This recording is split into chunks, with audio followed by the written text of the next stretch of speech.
Halo teman-teman, hari ini kita akan membahas tentang investasi, yaitu ada obligasi, saham, dan reksadana.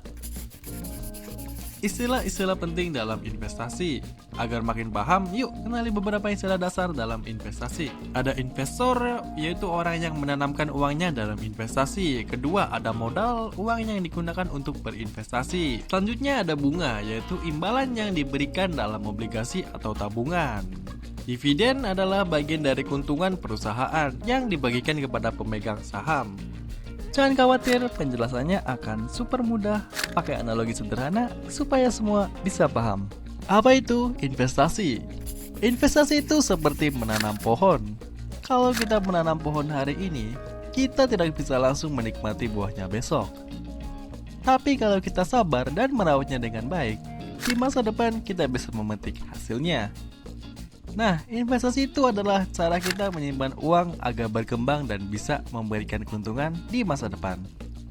Ada banyak cara untuk berinvestasi, seperti membeli tanah, emas, atau membuka usaha sendiri. Tapi kali ini kita fokus ke 3 jenis investasi, yaitu yang sering dibahas, ada obligasi, saham, dan reksadana. Yang pertama ada obligasi. Obligasi itu seperti meminjamkan uang ke teman. Bayangkan kamu punya teman bernama Budi yang butuh uang untuk usahanya. Budi janji akan mengembalikan uangmu setelah 1 bulan dan memberi tambahan sebagai tanda terima kasih. Nah, obligasi itu seperti kamu meminjamkan uang ke negara atau perusahaan dan mereka berjanji akan mengembalikan uangmu beserta bunganya setelah waktu tertentu. Jadi, obligasi itu semacam surat utang. Keuntungannya, kamu dapat bunga secara rutin dan uang pokoknya akan dikembalikan di akhir periode. Contohnya, pemerintah mengeluarkan obligasi yang bisa dibeli masyarakat.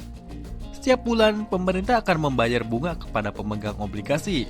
Dan di akhir periode, uang pokoknya akan dikembalikan. Keuntungan obligasi ini ada 2 ya. Yang pertama, lebih stabil dan minim resiko dibanding saham. Yang kedua, cocok untuk orang yang ingin pendapatannya rutin. Tapi ada juga kekurangannya. Keuntungannya biasanya lebih kecil dibanding saham. Kalau perusahaan atau negara bangkrut, bisa ada resiko gagal bayar. Yang kedua ada saham. Saham itu seperti punya warung makan. Bayangan kamu dan teman-teman membuka warung makan. Karena butuh modal besar, kalian patungan.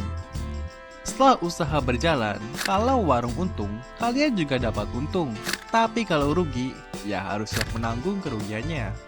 Saham itu seperti punya bagian kepemilikan dari sebuah perusahaan. Kalau perusahaan untung, kamu dapat bagian keuntungan yang disebut dividen. Kalau harga saham naik, kamu bisa menjualnya dengan harga lebih tinggi untuk mendapat keuntungan. Contoh, kamu membeli saham perusahaan kopi terkenal seharga 1.000 per lembar. Kalau perusahaan sukses dan harga saham naik jadi 1.500, kamu bisa menjualnya dan mendapatkan keuntungan 500 perak per lembar. Selanjutnya, keuntungan saham itu ada 2. Pertama, potensi keuntungan besar jika harga saham naik. Yang kedua, bisa mendapatkan dividen jika perusahaan untung. Risikonya, harga saham bisa turun jika perusahaan mengalami masalah dan tidak semua perusahaan memberikan dividen. Yang terakhir ada reksadana. Reksadana itu seperti patungan beli sapi. Bayangkan kamu dan teman-teman ingin membeli sapi untuk dijual kembali. Tapi karena harga sapi yang sangat mahal, kalian patungan dan mengandalkan seseorang yang ahli di bidang sapi untuk mengelolanya.